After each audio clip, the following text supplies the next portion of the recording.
अष्टावक्र गीता 18वां अध्याय भाग 2। कर्तव्य ही संसार है। शून्याकार, निराकार, निर्विकार और निरामय ज्ञानी नहीं देखते हैं। अज्ञानी कर्मों को नहीं करता हुआ भी सर्वत्र विक्षोभ के कारण व्याकुल रहता है, और ज्ञानी सब कर्मों को करता हुआ भी शांत चित्त वाला ही होता है। शांत बुद्धि वाला ज्ञानी व्यवहार में भी सुखपूर्वक बैठता है, सुखपूर्वक आता है और मर जाता है, सुखपूर्वक बोलता है और सुखपूर्वक भोजन करता है। जो ज्ञानी स्वभाव से व्यवहार में भी सामान्य जन की तरह नहीं व्यवहार करता और महासरोवर की तरह क्लेश रहित है, वही सोचता है। मूर्ख मनुष्य की निवृत्ति भी प्रवृत्ति रूप हो जाती है, किंतु धीर पुरुष की प्रवृत्ति भी निवृत्ति के समान फल देती है। मूढ़ पुरुष का वैराग्य परिग्रह से देखा जाता है, लेकिन देह में गलित हो गई है आशा जिसकी, ऐसे ज्ञानी को कहाँ राग है, कहाँ वैराग्य। मूर्ख पुरुष की दृष्टि सदा भावना और अभावना में लगी रहती है, जबकि स्वस्थ पुरुष को दृष्टि भावना अभावना से युक्त रहकर भी उनके प्रति अदृष्टि रूप ही न रहती है।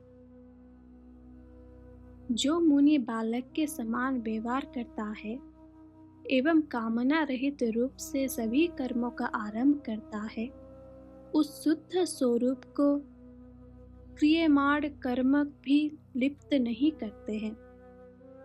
वही आत्मज्ञानी धन्य है जो मन का निस्तरण कर गया है और जो देखता हुआ, सुनता हुआ, स्पर्श करता हुआ, सूंघता हुआ, खाता हुआ सब भावों में एक रस है। सदैव आकाश के समान निर्विकल्प ज्ञानी को कहाँ संसार है, कहाँ आभास है, कहाँ साध्य है, कहाँ साधन है। वही सन्यासी जय को प्राप्त होता है जो पूर्णानंद स्वरूप है तथा जिसकी समाधि अवच्छिन्न रूप से विद्यमान रहती है। यहाँ बहुत कहने से क्या प्रयोजन है। तत्वज्ञानी महाशय भोग और मोक्ष दोनों में निराकांक्षी सदा और सर्वत्र राग रहित रहता है। महत्तत्व आदि जो द्वैत जगत है, वो नाम मात्र को ही भिन्न है। उसका त्याग कर देने के बाद शुद्ध बोध वाले का कौन सा कार्य शेष रह जाता है। ये समस्त भ्रम रूप जगत प्रपंच कुछ नहीं है, ऐसा निश्चय पूर्वक जानकर अलक्ष्य की स्फुरण वाला शुद्ध पुरुष स्वभाव से ही शांत होता है।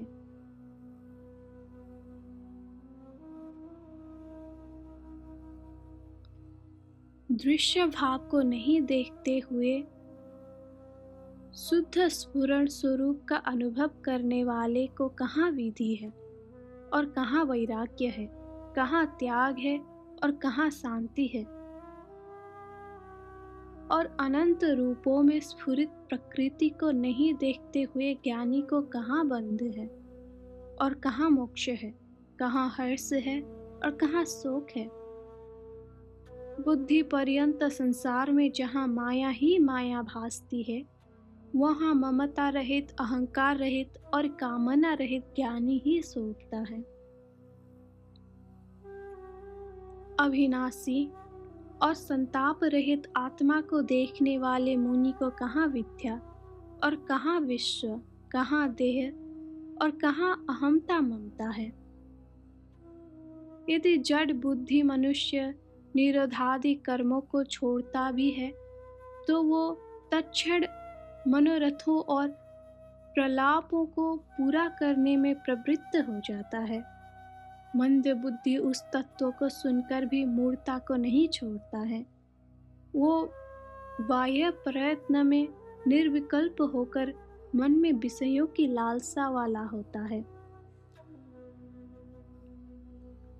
ज्ञान के नष्ट हुआ है कर्म जिसका, ऐसा ज्ञानी लोक दृष्टि में कर्म करने वाला भी है, लेकिन वो न कुछ करने का अवसर पाता है न कहने का ही। सर्वदा निर्भय और निर्विकार धीर पुरुष को कहाँ अंधकार, कहाँ प्रकाश है और कहाँ त्याग है, कहीं कुछ भी नहीं है। अनिर्वचनीय स्वभाव वाले स्वभाव रहित योगी को कहाँ धीरता है, कहाँ विवेकिता अथवा कहाँ निर्भयता है। योगी को न स्वर्ग है न नरक है, न जीवन मुक्ति ही है। इसमें बहुत कहने से क्या प्रयोजन, योग की दृष्टि से कुछ भी नहीं है। धीर पुरुष का चित्त अमृत से पूरित हुआ शीतल है, इसीलिए न वो लाभ के लिए प्रार्थना करता है और न हानि के लिए कभी चिंता करता है। निष्काम पुरुष न तो शांत पुरुष की प्रशंसा करता है, न दुष्ट को देखकर निंदा करता है। वो सुख दुख को समान समझता हुआ तृप्त है, उसे करने को कुछ भी नहीं दिखता है। धीर पुरुष न संसार के प्रति द्वेष करता है और न आत्मा को देखने की इच्छा करता है। हर्ष और शोक से मुक्त वो न मरे हुए जैसा है और न जीवित जैसा। पुत्र स्त्री आदि के प्रति स्नेह न रखता हुआ और विषयों में कामना रहित हुआ, अपने शरीर की भी चिंता नहीं करता हुआ ज्ञानी पुरुष सभी आशाओं से मुक्त शोभा देता है। यथा प्राप्य से जीविका चलाने वाला, देशों में स्वच्छंदता से विचरण करने वाला, जहाँ सूर्यास्त हो वहाँ शयन करने वाला धीर पुरुष सर्वत्र संतुष्ट है। जो निज स्वभाव रूपी भूमि में विश्राम करता है और जिसे संसार विस्मृत हो गया है, उस महात्मा को इस बात की चिंता नहीं है कि देह रहे या जाए। अकिंचन स्वच्छंद विचरण करने वाला, द्वंद्व रहित, संशय रहित, आसक्ति रहित और अकेला बुद्ध पुरुष ही सब भावों में रमण करता है।